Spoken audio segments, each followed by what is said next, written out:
আমি সিদ্ধার্থ আজকে চলে এলাম মাঝেরহাট। তো মাঝেরহাটের শিয়ালদা বজবজ লোকাল ধরে মাঝেরহাটের 2 নম্বর প্ল্যাটফর্মে নামলাম। এবার এখান দিয়ে সোজা চলে যাব শখের বাজার। তো আজকে বলে রাখি, আজকে শখের বাজারে বরিশার যে চণ্ডীমা রয়েছে তার কিন্তু বিসর্জন শোভাযাত্রা রয়েছে 7টা থেকে। তো তার আগে কিছু মানে তোমাদের পূজার উপাচার চলে, তো সেইগুলি তোমাদের আগে দেখিয়ে নেব। তারপরে তো রাত্রে বা কালকে সকালের মধ্যে শোভাযাত্রার পুরো ব্লকটা আসবে, তার সাথে বিসর্জনও থাকবে, মায়ের গঙ্গাপক্ষে যে বিসর্জন সেটাও থাকবে। তো সেটার জন্য তোমরা সকালবেলা চোখ রাখো। আর আজকে যা দশমীর যা পূজা অর্চনা হচ্ছে সেগুলো তোমাদের দেখাবো, বরণ এবং মাকে ঘোরানো, 7 পাক ঘোরানো। তো এই জিনিসগুলো তোমাদের দেখাবো। আশা করি তোমাদের ভিডিওটা ভালো লাগবে, তো দেখতে থাকো, এক বিন্দু স্কিপ করো না। তো চলো এবার শখের বাজার যাওয়া যাক এবং মা চণ্ডীকে দেখানো যাক তোমাদের। বেহালা শখের বাজার, সামনে এই গলিটা দিয়ে চলে গেলেই হচ্ছে আমাদের চণ্ডী মাকে দেখতে পেয়ে যাব। তো চলো এবার যাই ভেতরে, এই গলিটা দিয়ে যাচ্ছি। কিন্তু দেখতে পাচ্ছি বেশ সুন্দর সুন্দর কিন্তু এখনও মেলা বসে রয়েছে, বেশ সুন্দর লাগলো চারিদিকটা। এখনও কিন্তু আজকে শেষ, মানে আজকে মায়ের বিসর্জন শোভাযাত্রা রয়েছে, তার আগে কিন্তু বেশ মোটামুটি ভালোই ভিড় রয়েছে এই বরিশার চণ্ডী মায়ের পুজোকে কেন্দ্র করে, সেটাই তোমরা এখানে দেখতে পাচ্ছ। এবার গলির মধ্যে ঢুকে গেলাম, রায়চৌধুরী কেকে রায়চৌধুরী রোড। তো একদম সোজা গেলেই আমাদের ডান হাতে কিন্তু বরিশা মায়ের মন্দিরটা পেয়ে যাব, চণ্ডী মায়ের। দেখো পুরো চারিদিকে কিন্তু বেশ সুন্দর সুন্দর কিন্তু মেলাটা বসেছে, তোমরা দেখতে পাচ্ছ। খুব সুন্দর সুন্দর কিন্তু মেলা, মানে বরিশার চণ্ডী পুজোর কেন্দ্র করে কিন্তু এই মেলাটা কিন্তু খুব বিশাল আকারে বসে থাকে। সেটা তোমাদের আগেও দেখিয়েছি, এবারও দেখালাম। তো চলো এবার মন্দিরে আস্তে আস্তে চলে এলাম। তো মন্দিরে কি হচ্ছে না হচ্ছে পুরোটা দেখাচ্ছি। সামনে এখানে বরণের লাইন রয়েছে, তো সামনে এখান দিয়ে গিয়ে মাকে বরণ প্রক্রিয়াটা চলছে, বরণ করার প্রক্রিয়াটাই চলছে, দেখতে পাচ্ছ তোমরা এখানটাতে। তারপরে মা যখন লরিতে উঠবে সেটা তোমাদের দেখাবো এক এক করে। তো আশা করি এই দৃশ্যটা তোমাদের ভালো লাগছে।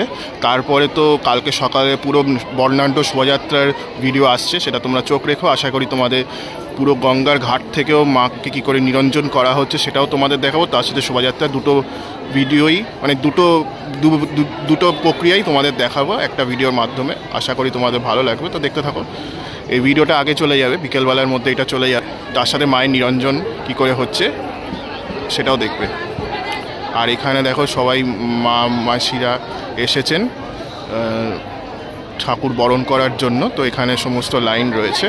তো আমি যা কথা শুনে যা বুঝলাম, 7টার সময় মা মন্দির থেকে, এখানে সামনেই মায়ের মন্দির, এই মন্দির থেকে যে তোমার লরিটা দেখালাম যেখানে মা বেরোবেন নগর পরিক্রমায় বেহালার বুকে, তো সেটা আস্তে আস্তে সাজানো হচ্ছে, সেটা তোমাদের দেখালাম। তো 7টার সময় কিন্তু মা মন্দির থেকে লরিতে উঠবেন, এইটুকু তোমাদের বলে দিতে পারি, আমি জেনে তোমাদের বললাম।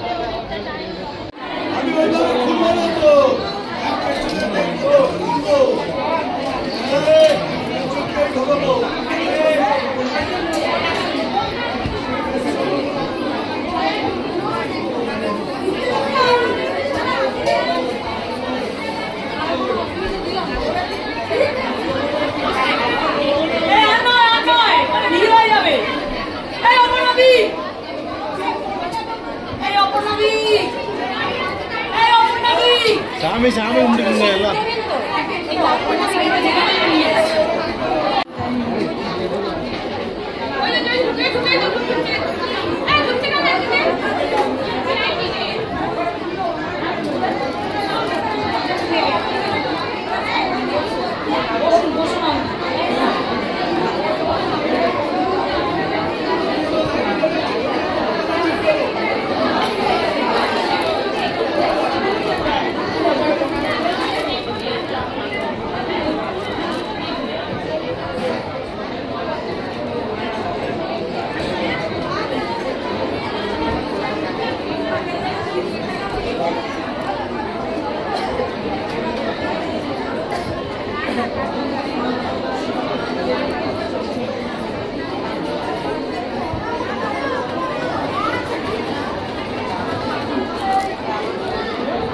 তো সবাই আসছে এই চণ্ডী মায়ের মন্দিরে, একবার করে মাকে শেষ দর্শন করে যাচ্ছে। তো আজকে নিশ্চয়ই জানো তোমরা যে 7 তারিখ 7টার সময়, আজকে 16 তারিখ 16ই ডিসেম্বর 7টার সময় কিন্তু মায়ের নিরঞ্জন শোভাযাত্রা অনুষ্ঠিত হবে এবং তারপরে দইঘাট গার্ডেন রিচ এরিকার যে দইঘাট রয়েছে সেখানে কিন্তু মায়ের নিরঞ্জন প্রক্রিয়া সম্পূর্ণ হবে। তো তার আগে সবাই এসে মাকে একবার শেষ দর্শন করে যাচ্ছে। আর সামনে আমি কিছুটা অংশ বরণের প্রক্রিয়াটা দেখিয়েছি, আশা করি তোমার ভিডিওটা ভালো লেগেছে। তো এটাই হচ্ছে কিন্তু মায়ের নিরঞ্জন গাড়ি, দেখতে পাচ্ছ সামনের অংশটা দেখাচ্ছি, যেটা আস্তে আস্তে সাজানো হচ্ছে। দাদা সামনে রয়েছেন, তিনি সাজাচ্ছেন। সুন্দরভাবে কিন্তু সাজানো হয়েছে গাড়িটা, দেখো এটা নিরঞ্জনের শাড়ি মানে নিরঞ্জনের লরিটা দেখো কি সুন্দরভাবে ফুল দিয়ে খুব সুন্দর করে কিন্তু সাজানো হয়েছে, দেখতে পাচ্ছ। সেটা তোমাদের একবার দেখালাম। হচ্ছে মায়ের যে গাড়ি, মা যে বিসর্জনে যে গাড়িটায় মা যাবেন সেটা দেখো এখানে আস্তে আস্তে তৈরি করা হচ্ছে ফুল মালা দিয়ে, সেটা তোমরা এখানে অংশটাতে দেখতে পাচ্ছ। এই দাদা রয়েছেন, দাদা মাকে ফুলের মালাটা রেডি করছেন, দেখতে পাচ্ছ। 7টার সময় মায়ের শোভাযাত্রা বেরোবে, তো তার আগে এই প্রস্তুতিটা চলছে, দেখতে পাচ্ছ।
ওই দেখা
দেখছিলে ওড়িশা চণ্ডী মায়ের বরণ এবং মায়ের বিসর্জন নিরঞ্জন শোভাযাত্রার প্রস্তুতি এবং মা কী করে ঠাকুর উঠলো মন্দির থেকে লরিতে, সেটা তোমরা দেখলে আশা করি ভালো লেগেছে। তো আজকে এইটুকু এখানেই শেষ করছি। পরবর্তী ব্লগে আবার দেখা হচ্ছে নিরঞ্জন শোভাযাত্রা এবং মায়ের বিসর্জন, যেটা আমি দেখাবো পরবর্তী ব্লগে তোমরা দেখতে পাবে। তো ততক্ষণের জন্য ভালো থেকো, সুস্থ থেকো। আমি সিদ্ধার্থ এখান থেকে সাইন আপ জানালাম।